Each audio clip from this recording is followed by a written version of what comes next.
Ei, Psi, tudo bem com você? Hoje nós vamos comentar e fundamentar a prova de Arroio do Sal.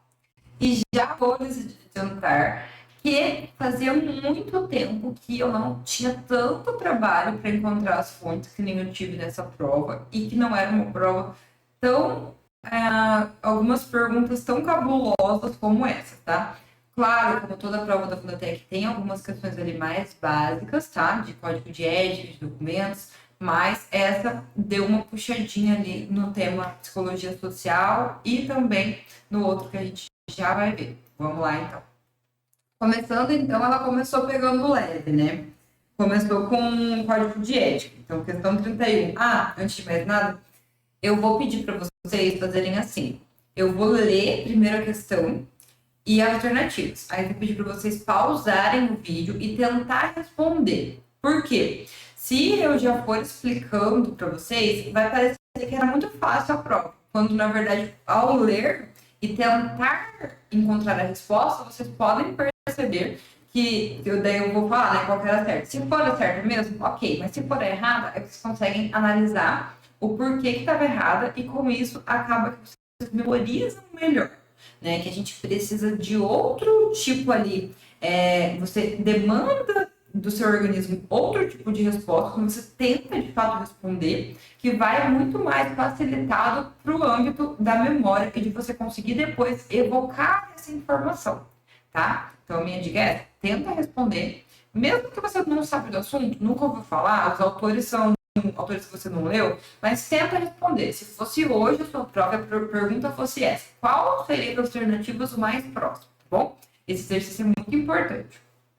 Então vamos lá. Questão 31. De acordo com o Código de Ética Profissional do Psicólogo, são responsabilidades do psicólogo. Então aqui a questão, né, ela pede do Código de Ética, né, dos deveres fundamentais ali do psicólogo, tá? É o que a gente precisaria saber para respondê-la corretamente, bem básico. Então, 1. Prestar serviços profissionais em situações de calamidade pública ou de emergência, sem visar benefício pessoal.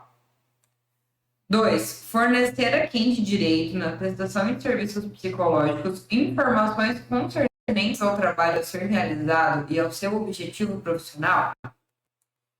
3. Informar a quem de direito os resultados decorrentes da prestação de serviços psicológicos, transmitindo todas as informações advindas do serviço, visando a melhor tomada de decisões que afetem o usuário ou beneficiário.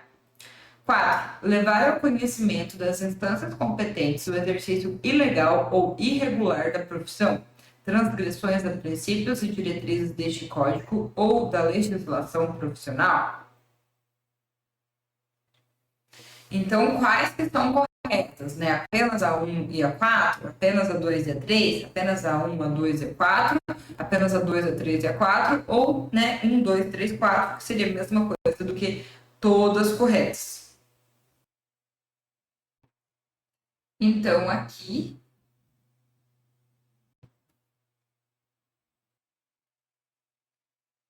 a gente precisaria, né, ter um conhecimento aí sobre o primeiro artigo do Código de Ética das responsabilidades do psicólogo, tá? Que tá aí tudo idêntico, copiou e colou de lá, com a única diferença na parte que se fala sobre todas as informações advindas do serviço, visando a melhor tomada de decisões que afetem o usuário ou beneficiário ali na 3.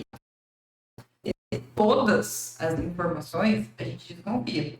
Porque sempre no Código de Ética vem escrito as informações necessárias ao bom andamento de não sei o que, não sei o que. As informações necessárias ao bom... Nunca vai aparecer todas as informações. O psicólogo, nas legislações do Código de Ética, pelo menos, em nenhum lugar está escrito que ele tem que dar todas as informações, tá?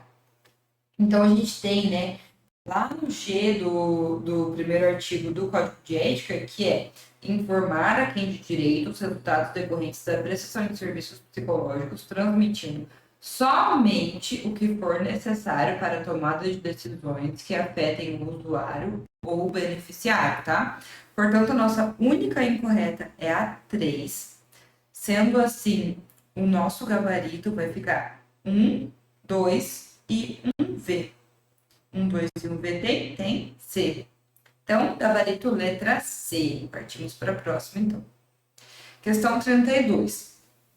De acordo com a resolução do CFP 06 de 2019, o parecer psicológico é um pronunciamento por escrito que tem como finalidade apresentar uma análise técnica, respondendo a uma questão problema do campo psicológico ou a documentos psicológicos questionados. Sobre o parecer psicológico, é incorreto afirmar que... Gente, sobre essa resolução 06, eu sempre... mas eu vou falar novamente, dá uma atenção especial à folha resumo que eu fiz lá no resumão, tá? Tem uma coisa, se não quiserem imprimir a apostila inteira, imprimir todo o material, eu super entendo, tá? Porque eu também entendo que às vezes eu faço atualização, aí eu vou imprimir, depois eu tenho que imprimir de novo, enfim. Mas imprimam aquela folha resumo da resolução dos documentos mais importantes, porque essa folha resumo é muito importante. Nela é uma folha só, você imprime e cola na sua parede. Com ela, você possivelmente já teria muita bagagem aí para responder uma questão, por exemplo, como essa, tá? O parecer psicológico visa dirimir dúvidas de uma questão, problema ou documento psicológico que estão interferindo na decisão do solicitante, sendo, portanto, uma consulta, uma resposta a uma consulta. B. A elaboração do parecer psicológico exige do psicólogo conhecimentos específicos e competência no assunto. C. O resultado do parecer psicológico não pode ser indicativo ou conclusivo. D. Parecer psicológico não é um documento resultante do processo de avaliação psicológica ou de intervenção psicológica. E F. Na elaboração de pareceres psicológicos, é obrigatória a informação das fontes científicas ou referências bibliográficas utilizadas em nota de rodapé preferencialmente? E aí, dá seu pause aí e tenta responder. Pessoal, essa questão tá um pouquinho cola do artigo 14, tá? Inclusive, o enunciado dela é o primeiro parágrafo ali que a gente vai ter do artigo 14. E a A já é, né, o item 1. Vai ter exatamente batendo igual tá lá. O parecer psicológico visa dirimir dúvidas de uma questão, problema ou documento psicológico que estão interferindo na decisão do solicitante, sendo, portanto, uma resposta a uma consulta. Mas como a questão que é a incorreta, né? Então, já não é essa a nossa alternativa. B. A elaboração do parecer psicológico exige do psicólogo conhecimento específico e competência no assunto? Sim, gente, a gente não pode ser um psicólogo que acabou de se formar e vai fazer, né, esse documento questionando um documento de outro psicólogo. Você precisa comprovar ali que você tem uma expertise maior no assunto, tá? Então, aqui a resolução ela não deixa claro o que você precisa para comprovar essa expertise nesse assunto, mas você não pode, se ele se formou, e daí, eu vou fazer esse documento. Então, para você fazer, né, o parecer, você precisa sim ter um conhecimento específico, uma competência nesse assunto. Tá? E C, o resultado do parecer psicológico não pode ser indicativo ou conclusivo? E aí, o resultado de parecer psicológico pode ser conclusivo ou indicativo? Pode, né, pessoal? Então, essa está incorreta, tá bom? Então, vamos lá olhar as outras, né? Só para conferir, porque eu sempre gosto de falar para vocês. Sempre veja qual que tá a mais incorreta, porque pode ser que a banca deixou ali duas, né, incorreta. Então, mesmo que já encontrou a resposta certa, olha todas as alternativas, tá bom? D. Parecer psicológico não é um documento resultante do processo de avaliação psicológica ou de intervenção psicológica? E aí, quais que são os dois documentos que são decorrentes de avaliação psicológica? Se você tivesse estudado a tabelinha que eu falei, você vai saber, você estudou a tabelinha, por isso agora você sabe me responder, na verdade, que é o atestado e o laudo, tá? Grava isso na memória, porque, assim, título de muitas questões, é uma coisa muito simples de se lembrar, e você pode acabar aí comendo bola numa questão tão simples assim. Então, atestado e laudo são decorrentes de avaliação psicológica, tá bom? E na elaboração de pareceres psicológicos, obrigar a informação das fontes científicas ou referências bibliográficas utilizadas em nota de rodapé preferencialmente, é exatamente o que a gente tem no inciso 6º, tá, do artigo 14, aí da resolução 06, tá? Uma copia e cola de lá. Então, correto também. Portanto, o nosso gabarito, letra C. Então, o resultado do parecer psicológico, ele pode sim ser indicativo ou conclusivo, tá bom? Partimos para a próxima questão, então. Questão 33. Em psicologia social. Gente, aqui começou a ficar um pouco complicado a minha procura, tá? A psicologia social, que se trata essa questão, foi bem tenso, bem complicado de encontrar. Qual foi a fonte que a banca tirou essa questão? Muito complicado, na verdade. Bem pesquisado. Assim, eu criei um FBI, uma CIA para encontrar essa fonte. Mas vamos lá. Questão 33, então. Em psicologia social, a atitude pode ser conceituada como sentimentos positivos, negativos ou neutros, que se desenvolvem em relação a pessoas e objetos sociais em geral, decorrentes da avaliação da realidade social. Sobre o conceito de atitude, é incorreto afirmar que a. As atitudes se formam durante o processo de socialização. B. Processos comuns de aprendizagem que podem surgir em atendimento a certas funções ou derivar de características individuais de personalidade. C. As atitudes são integradas pelos componentes cognitivo, afetivo e comportamental. D. As atitudes formam-se através da busca de uma consonância cognitiva e busca de equilíbrio. E. As atitudes derivam de determinantes sociais e não decorrem de ativações automáticas inconscientes. E aí? Gente, a banca não colocou ali, tá? Mas a fonte que ela utilizou foi o livro de Psicologia Social de Haroldo Rodrigues, Eveline Asmar e Bernardo Jablonski.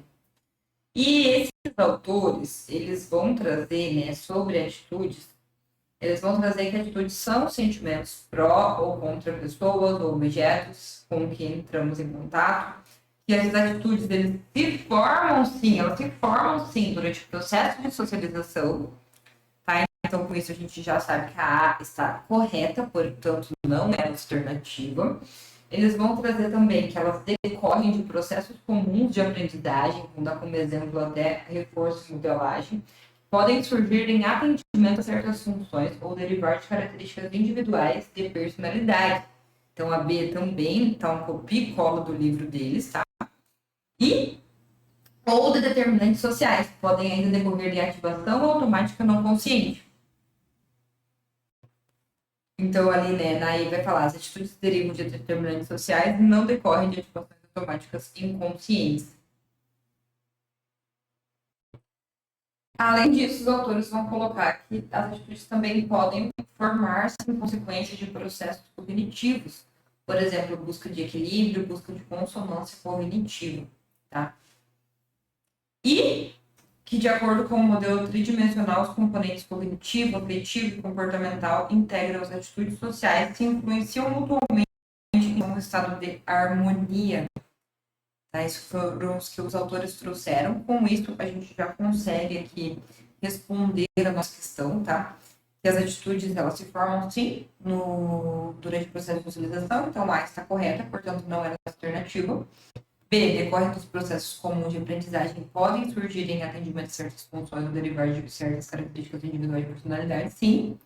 E C, que são integrados pelos componentes cognitivos, afetivos e comportamental, com a diferença de que no livro eles vão colocar que são as atitudes sociais, tá? Integradas por 3 componentes. Aí o cognitivo, o afetivo e o comportamental. Mas, de qualquer forma, né, ela vai considerar correta. A D, as atitudes formam-se através da busca de uma consonância cognitiva e busca de equilíbrio, também, né, exatamente da forma que está no livro. E as atitudes derivam de determinantes sociais, não decorrem de ativações automáticas e inconscientes.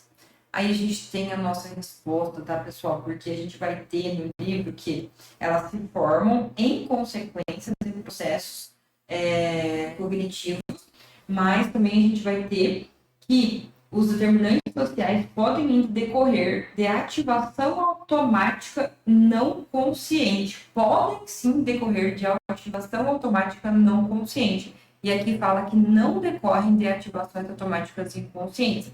E para essa questão, para essa alternativa, a banca considerou aí, a gente sabe, né, que inconsciente é uma coisa, não consciente é outra coisa, que não é necessariamente similar o uso dos termos. Mas essa banca vai considerar como similar os termos e vai considerar, sim, que está essa incorreta, por não estar igual, né, está no livro dos autores. Então, no livro dos autores vai ter, né, que se formam aí, podem decorrer da ativação automática não consciente, e na alternativa tem que não decorre de ativações automáticas inconscientes.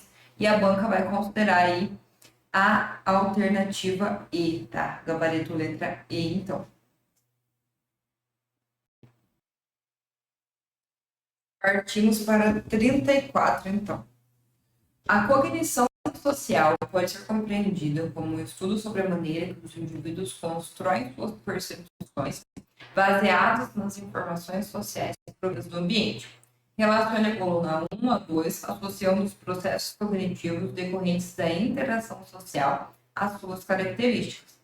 Então, a coluna 1 vai ter como esquemas sociais, heurísticas e pensamentos automáticos.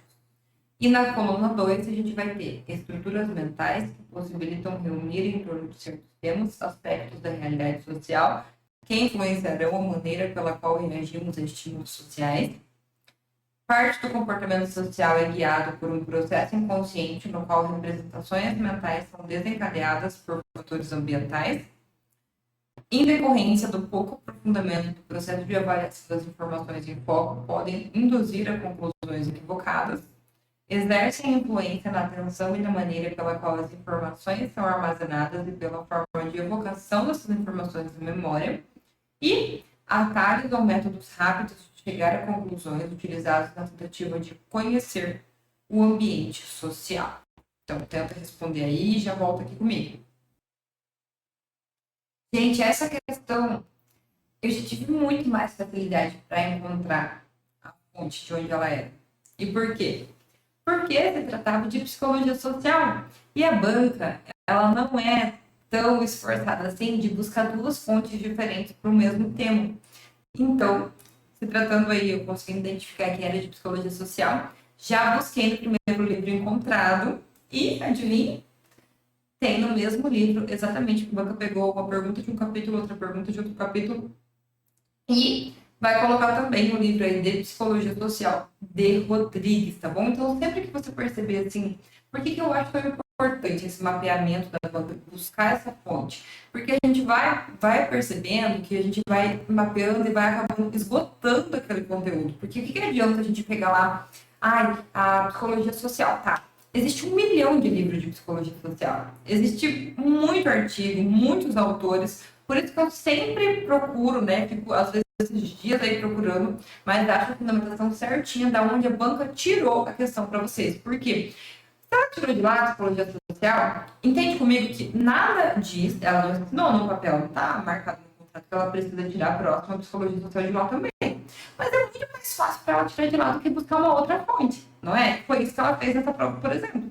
Já temos aí 2 questões que são do mesmo livro, se tratando de psicologia social, utilizaram aí o mesmo referencial. A chance dela fazer essa pergunta de psicologia social na próxima prova, que ainda não tem, né, que é um destaque, estamos estudando no momento, pegar esse mesmo livro é muito grande. Por isso, o que eu vou fazer agora? Depois, né, de fazer aqui fiz a prova comentar para vocês, estou gravando esse vídeo agora, depois eu vou pegar e eu vou pegar tanto os conteúdos que ela cobrou, quanto os conteúdos que estavam em volta dos que ela cobrou e vou colocar lá no resumão para vocês. Então, assim, tudo que está no resumão é importante de ser estudado, tá? Então, não pula nenhuma parte, dá bastante atenção, foca principalmente no que eu falar aqui, já vai certo lá nas matérias que eu estiver explicando aqui, mas ele inteiro é baseado na sua banca. Então, né, a gente tem que dar uma atenção aí especial. Então, vamos lá. O que esses autores vão trazer, né, sobre esses conceitos aí? Eles vão trazer, gente, inicialmente aí a banca pegou e distorceu um pouco na pergunta, né, da questão. E o que eles trazem vai ser assim, ó, eu trouxe até aqui escrito para ficar mais claro, tá? Eles vão trazer que a cognição social diz respeito a um processo cognitivo, tá? Por meio do qual somos influenciados por esquemas sociais, heurísticas, que são atalhos utilizados no conhecimento da realidade social, e o automatismo, que são comportamento exibido inconscientemente, tanto para nos conhecer como para conhecer outros. A partir dele, damos sentido ao contexto social em que vivemos. Está lá na página 119, tá bom? E a gente vai ter, né, que os esquemas sociais exercem influência da nossa atenção, fazendo com que os esquemas sociais, na verdade, né, eles são estruturas mentais que nos possibilitam reunir em torno de certos temas da realidade social, que, uma vez estabelecidos, influenciarão a maneira pelo qual reagimos a estímulos sociais. E também que exercem influência em nossa atenção, fazendo com que prestemos mais atenção a informações coerentes com os mesmos, e eles influenciarão também a maneira pela qual guardamos a informação na nossa memória e a forma pela qual recordamos a informação nela armazenada. E com isso, a gente já tem aqui, ó, esquemas sociais, né? Estruturas que possibilitam reunir em torno dos temas aspectos da realidade social que influenciarão a maneira pela qual reagimos a estímulos sociais. Sim, gente, então aqui, ó, temos um já. E lá a questão da atenção, né? Influência sobre nossa atenção. Vou tentar encontrar aqui, ó. Exerce influência na atenção. Então, a gente tem o 1, tá? Como 1, e o penúltimo também como 1. Então, vamos ver o que os autores trazem sobre pensamentos automáticos.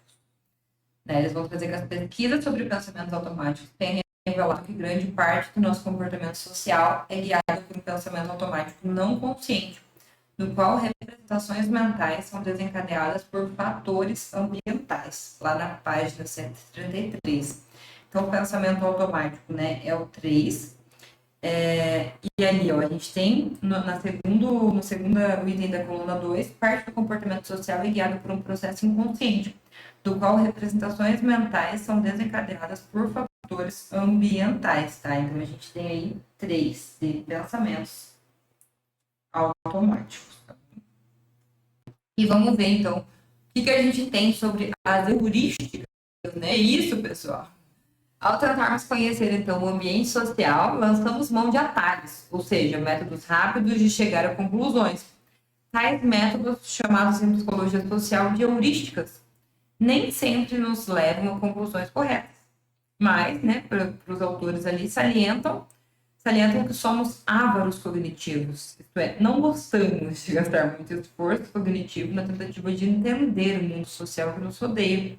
A gente prefere despender aí pouco esforço, e por causa disso, as heurísticas nos servem perfeitamente, apesar de poderem nos levar aí, pela questão, né, do fruto do pouco aprofundamento no processamento da avaliação das informações em foco, a conclusões simplesmente equivocadas. Então, qual que a gente tem aí? A gente já tem, né, que o primeiro é 1, esquemas sociais, que o segundo é 3, pensamentos automáticos, o quarto é, em decorrência do pouco aprofundamento no processo de avaliação das informações em foco, podem induzir a conclusões equivocadas, exatamente o que a gente acabou de ver, né? Então, é 2 também, 1, 3 e 2. E exercem a influência na atenção de maneira pela qual estão armazenadas, é 1 também. Então, a gente, por enquanto, tem 1, 3, 2, 1. E o último, atalhos ou métodos rápidos de chegar a conclusões utilizadas na tentativa de conhecer o ambiente social, é as heurísticas também, tá? Então, a gente tem 1, 3, 2, 1, 2. Portanto, gabarito letra B. Gente, vai fácil. Você achava fácil ou difícil essa?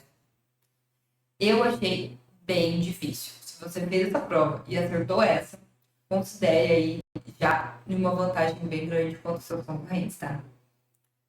E vamos lá, então, para 35. 35 é sobre a entrevista operativa centrada na aprendizagem, EOCA. Tem como objetivo investigar os vínculos que a criança possui com os objetos e os conteúdos da aprendizagem escolar, observar suas defesas, consultas evitativas e como enfrenta novos desafios. Então, sobre a EOCA, analise as assertivas abaixo. Gente, essa aqui deu muito pano para manga. Muito mesmo.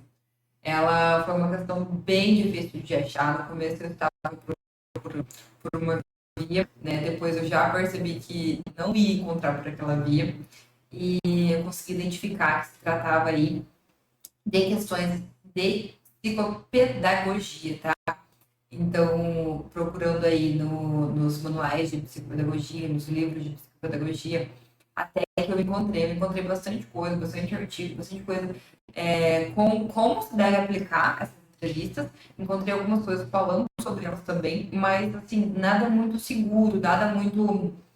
Você conseguiria interpretar e encontrar a resposta certa? Conseguiria, mas não é essa a minha intenção aqui com vocês. É que vocês vejam exatamente como prova cobrou, que a gente pega exatamente da fonte primária, da mesma fonte que a banca pegou, tá? Porque com isso a gente, né, estuda ali na fonte, até com as palavras que a banca utiliza, as palavras do autor, enfim. Não vou trazer uma coisa para vocês ainda terem que interpretar e com isso encontrar, sendo que a banca sempre copia e cola. Ah, mas a banca. Não, a banca sempre copia e cola. A questão é da onde?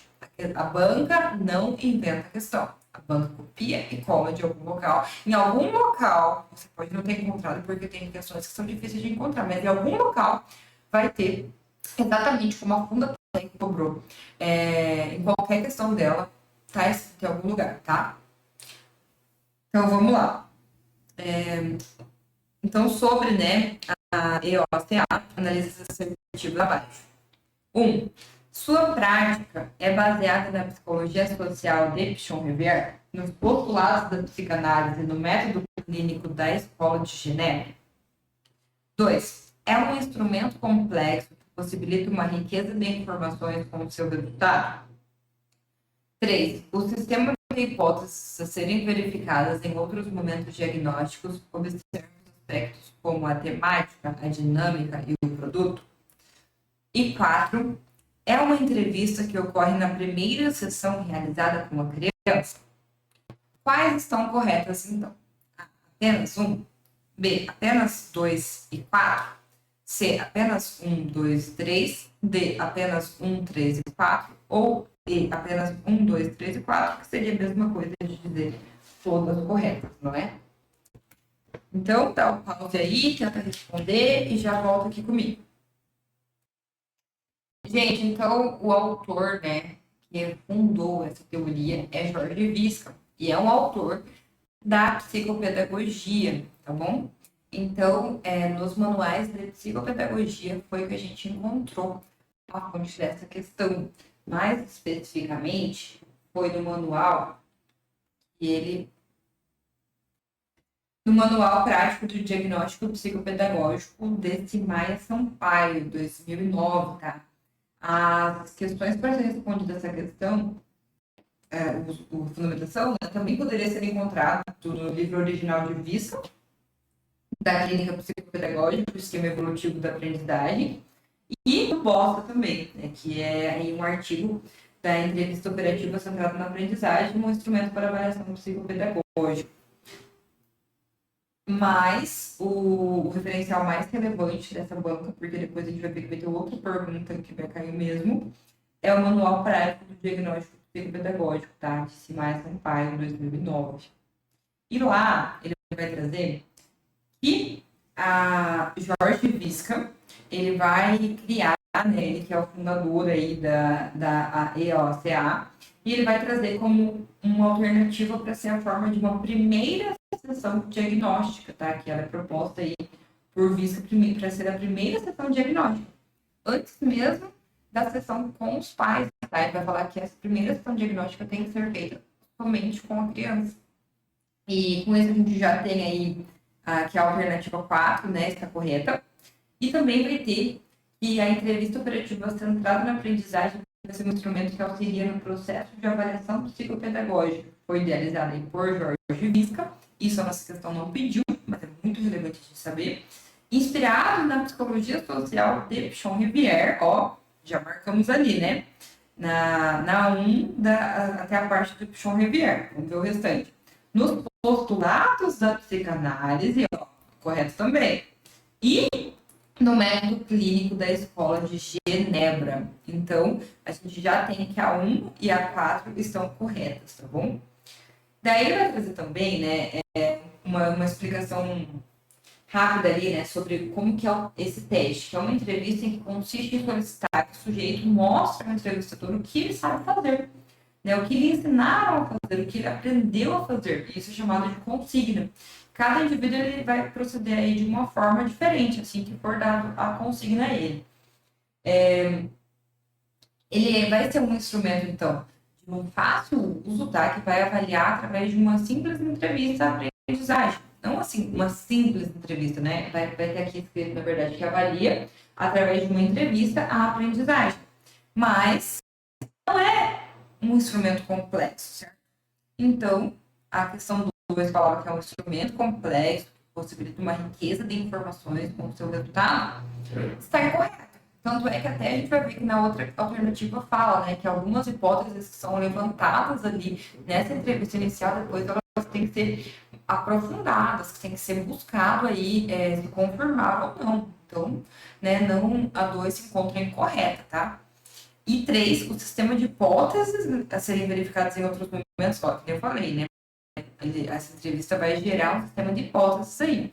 Observa os aspectos como a temática, a dinâmica e o produto. Exatamente, visto que é o 87 ele vai trazer, né? Que é importante observar esses 3 aspectos que fornecerão um sistema de hipóteses que tem que ser verificados depois, em outro momento diagnóstico, que é a temática, que ele vai trazer que é tudo aquilo que o sujeito diz, tendo sempre um aspecto manifesto e outro latente. A dinâmica, que é tudo que o sujeito faz, ou seja, gestos, tons de voz, postura corporal, a forma de pegar os materiais, de sentar, se são tão ou mais relevantes, né, reveladores, aqui ele coloca, do que os comentários do produto. E o produto, que é tudo aquilo que o sujeito deixa de fato ali no papel. Tá? Ele vai dizer também que tudo que a gente obtém nessa primeira entrevista é um conjunto de observações, que isso deverá ser submetido a uma verificação mais rigorosa depois, né? Vai ser constituindo o próximo passo para um processo diagnóstico.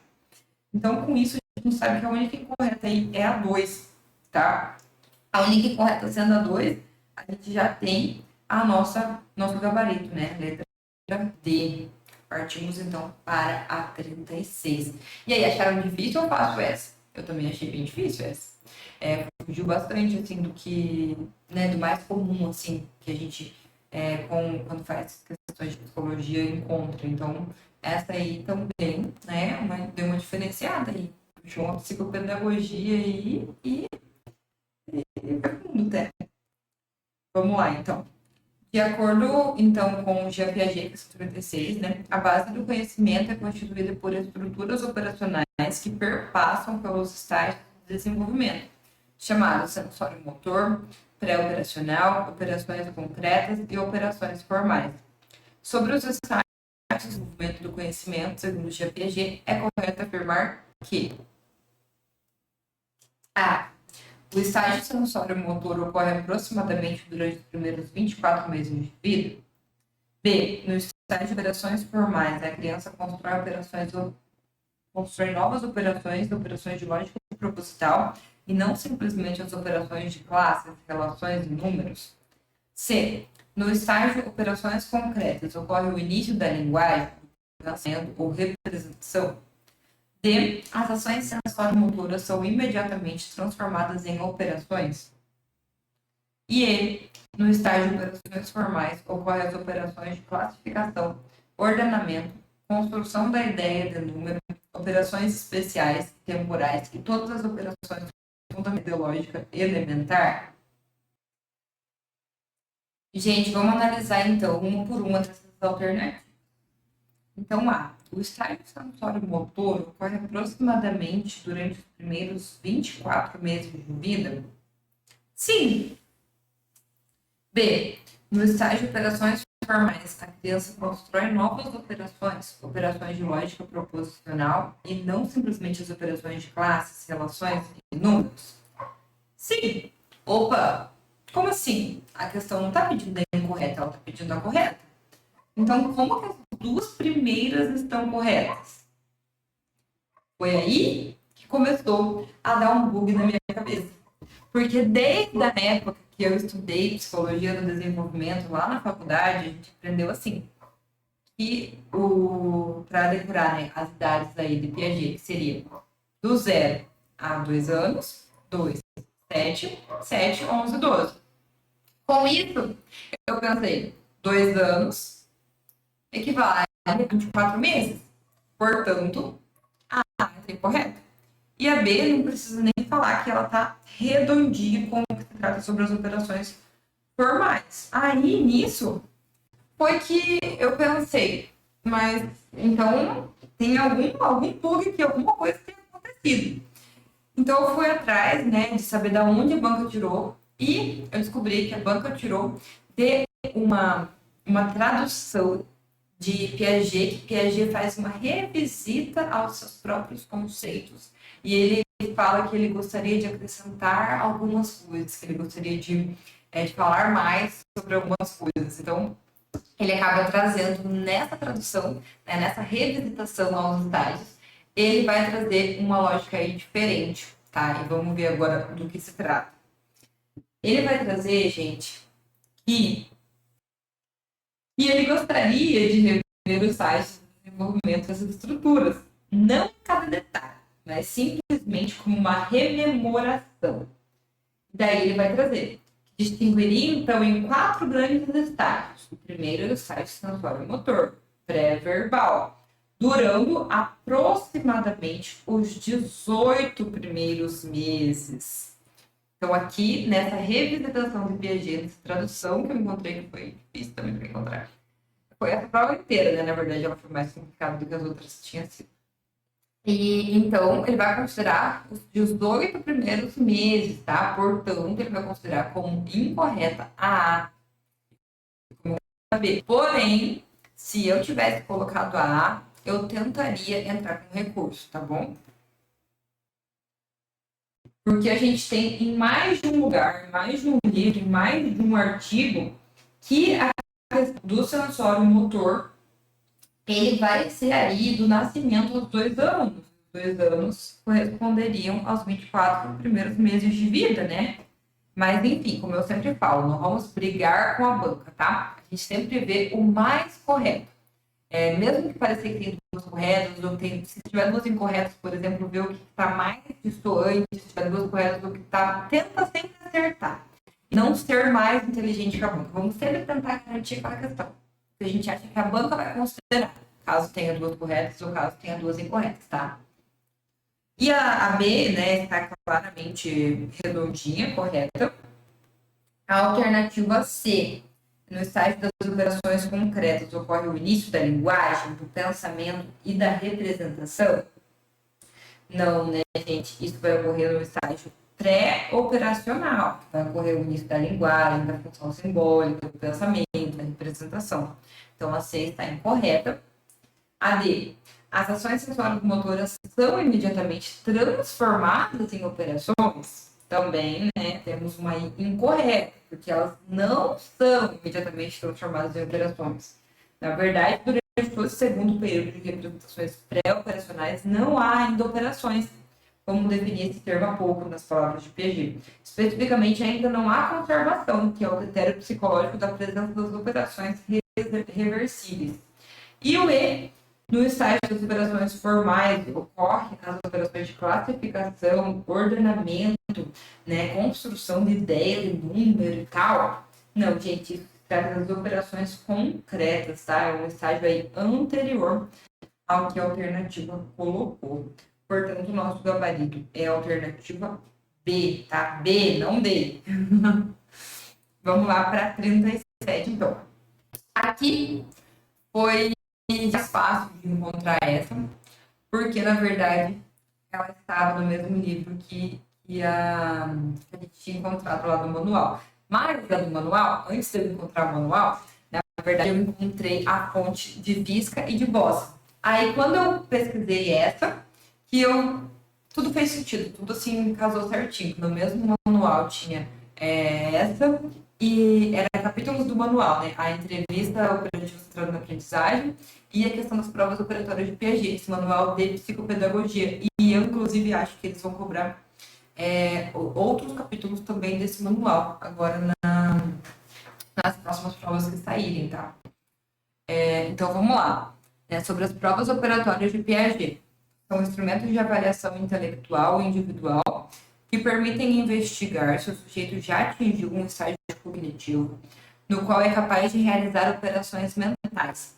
Sendo assim, relacione a coluna 1 à coluna 2, associando as categorias das provas operatórias às suas características, tá? Então, a gente tem aí de não, prova de conservação, de classificação, de espaço e de pensamento formal. E na coluna 2, utilizam provas de percepção unidimensional, bidimensional e tridimensional. Utilizam provas de pequenos conjuntos discretos de elementos, líquido, matéria, peso, volume e comprimento. Utilizam provas de combinação de fichas, permutação de fichas e predição. E utilizam provas de capacidade de mudança de critério, quantificação da inclusão de classes e interseção de classes.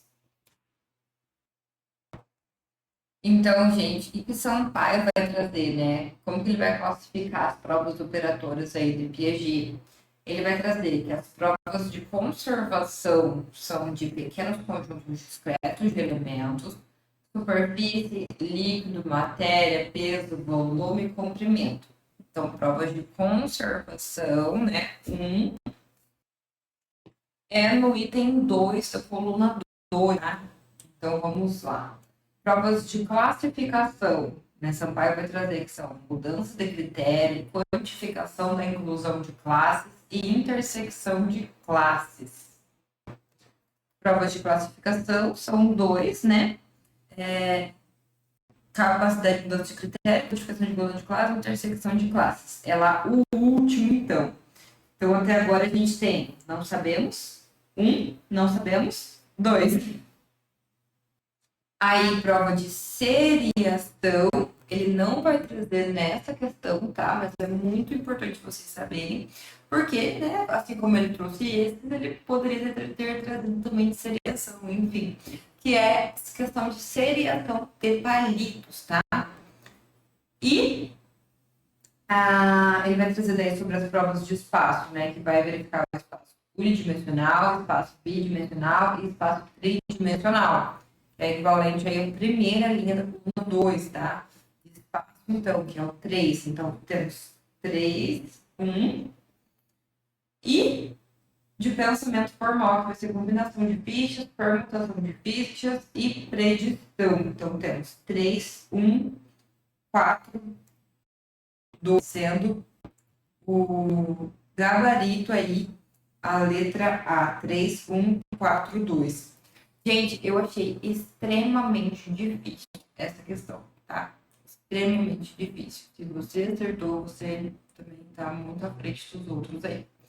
E, assim, é muito específico, retirado de um lugar não comum, tá? Um material de psicopedagogia, não é material de psicologia. Um material que, inclusive, eu recomendo muito que vocês prestem uma atenção bem grande nele, leiam tudo que eu coloquei lá na prova comentada, que eu coloquei mais questões na prova comentada, tá? Tipo, em torno da questão, o que isso cobrava. Coloquei mais conteúdos lá sobre esse assunto. Na verdade, eu vou colocar aí mais contextualizado até na atualização que eu vou fazer do resumão, que eu vou colocar mais essa parte aí de psicopedagogia, que essa banca veio trazendo, né, e já nos alertou que possivelmente a banca vai trazer mais nesse sentido. Então, eu vou trazer aí esse manual de psicopedagogia, vai com certeza entrar aí no nosso resumão e vai ajudar muito a gente a sair na frente aí. A gente só de saber dele, a gente já está à frente dos outros aí que nem sabe que é desse livro que a banca está pegando quando se trata de psicopedagogia, né? Então, fiquem atentos aí, eu sempre coloco nos stories que tem uma atualização, tá? E para a gente estudar, porque eu quero receber aí muito edital de convocação no meu direct. Então, conto com vocês. Então, gabarito letra A, tá bom? Vamos lá, e para 38, em relação ao diagnóstico do transtorno psíquico de aprendizagem, né? De acordo aí com o DSM. DSM-5 é DSM-5, né, gente? Não tem para onde correr. É muito difícil saber todos os transtornos. Eu não espero que vocês decorem todos os critérios de todos os transtornos. E sim que vocês tenham uma boa base dos que mais caem, dos principais, tá? Então, vamos lá. Uma característica essencial do transtorno específico de aprendizagem são as dificuldades persistentes para aprender habilidades acadêmicas fundamentais com início anterior aos anos de escolaridade formal. Transtornos específicos de aprendizagem perturbam o padrão normal de aprendizagem de habilidades acadêmicas, não constituem simplesmente uma consequência de falta de oportunidade de aprendizagem ou educação escolar inadequada. Dificuldade de aprender a correlacionar letras com sons do próprio idioma, chamada de dislexia, é uma das manifestações mais comuns do distúrbio específico de aprendizagem. Em crianças e adolescentes, define-se a persistência como um limitado progresso na aprendizagem durante pelo menos 12 meses, apesar de ter sido proporcionada ajuda adicional em casa ou na escola. E o desempenho do indivíduo nas habilidades acadêmicas afetadas está bem abaixo do esperado para a idade. Aí, né, temos aí as alternativas, qual seria B e qual seria E, que não nos ajuda muito aí as alternativas em si. Então, né, quanto à primeira característica, né, característica essencial do transtorno específico da aprendizagem, a gente vai ter no DSM-5, que é com início durante os anos da escolarização formal, tá, e não anterior. Portanto, a gente já tem aí um F de falso no primeiro. A questão dos transtornos específicos da aprendizagem perturbarem o padrão normal de aprendizagem de habilidades acadêmicas não constituem simplesmente uma consequência da falta de oportunidade de aprendizagem ou educação escolar inadequada. Tá correto, tá? Então, falso, verdadeiro. Dificuldade de aprender a correlacionar letras e sons do próprio idioma, né? Ser uma manifestação comum aí do transtorno específico da aprendizagem. Também, né, tá correto.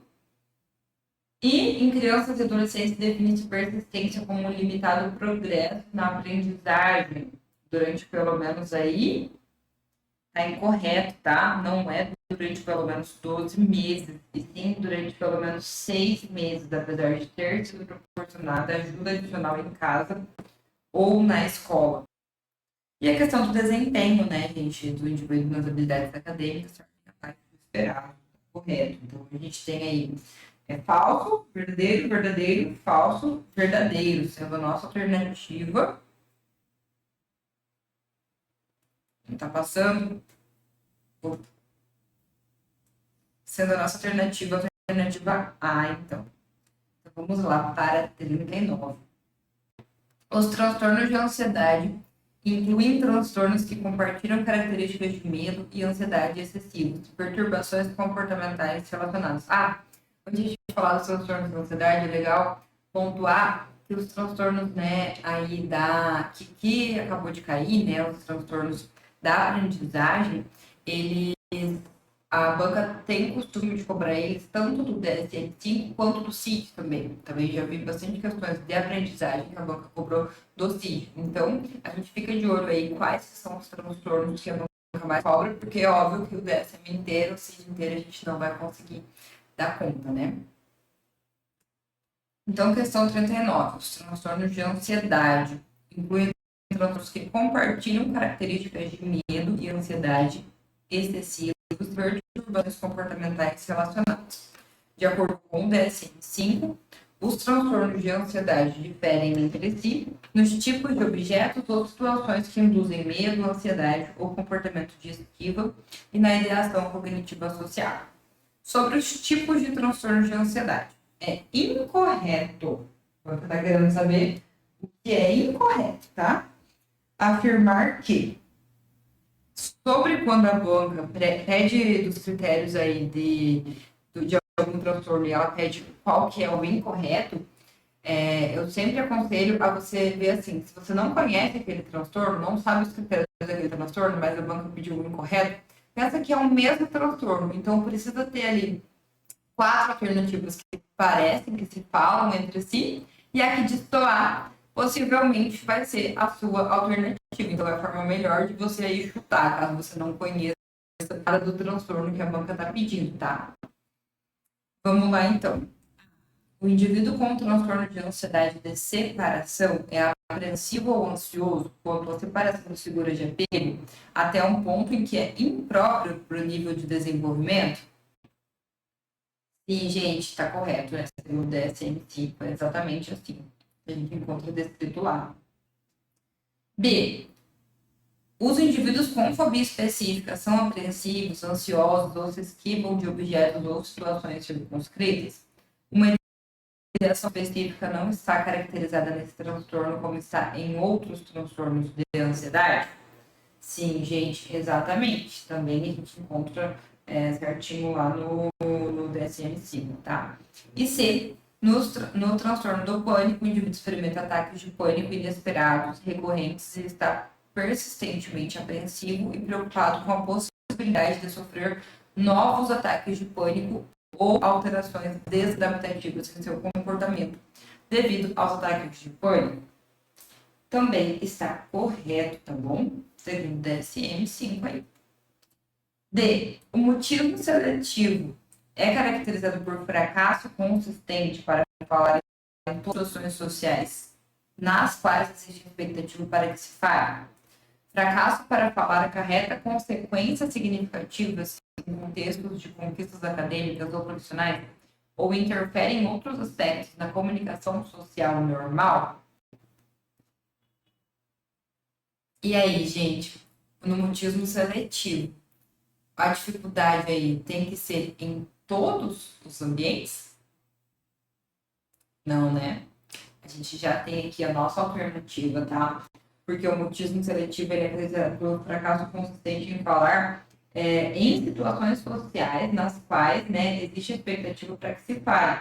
Mas o fracasso para falar, ele não é em todas as situações.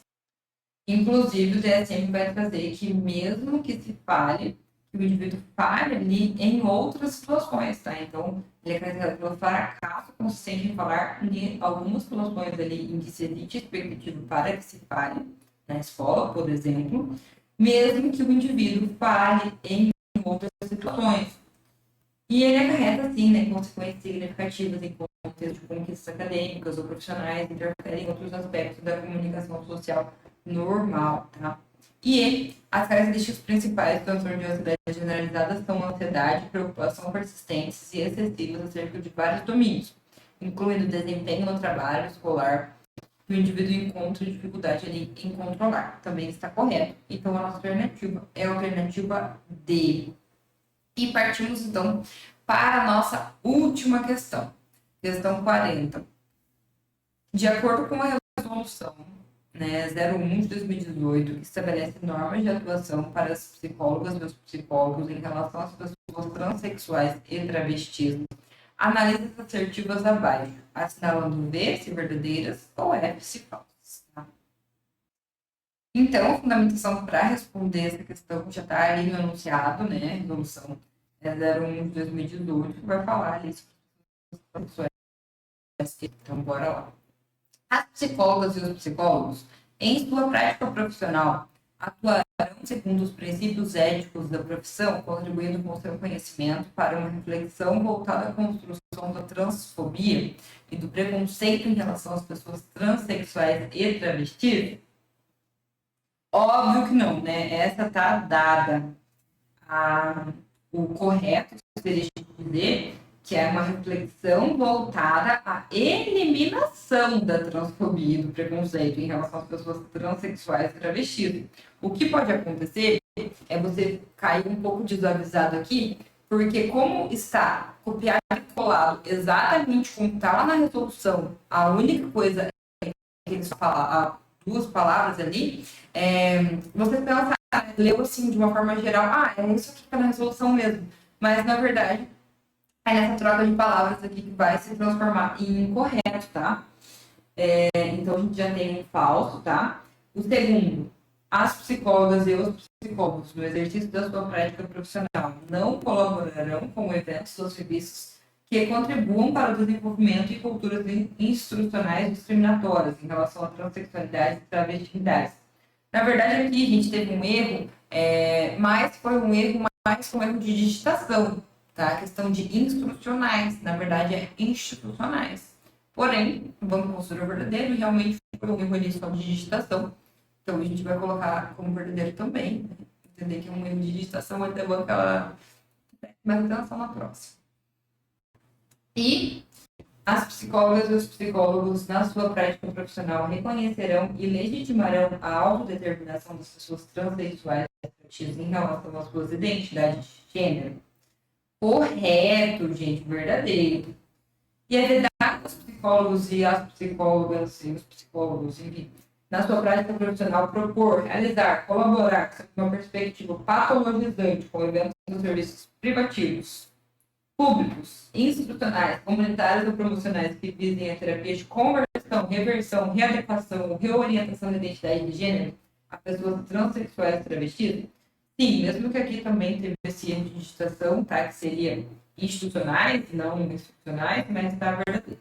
E por último, os psicólogos, né, no exercício profissional não serão coniventes e nem se omitirão de discriminações de pessoas sexuais e travestis. Também está. Copia e cola aí da resolução, portanto, verdadeira. Portanto, com isso, a gente tem como falsa somente a primeira e o nosso gabarito é letra C. Pessoal, então, por hoje era isso que eu tinha para falar da prova. Uma prova bem cheia de pegadinhas aí, né? Banca bem pegajosa, que eu sempre falo para vocês, vamos proteger nossas canelas, porque a banca é uma banca rasteira, mas aqui a gente está se preparando,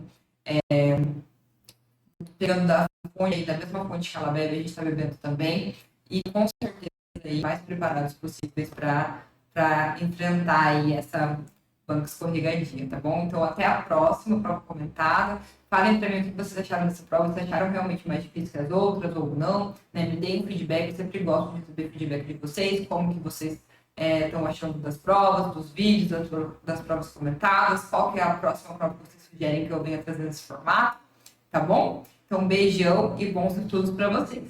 Até mais!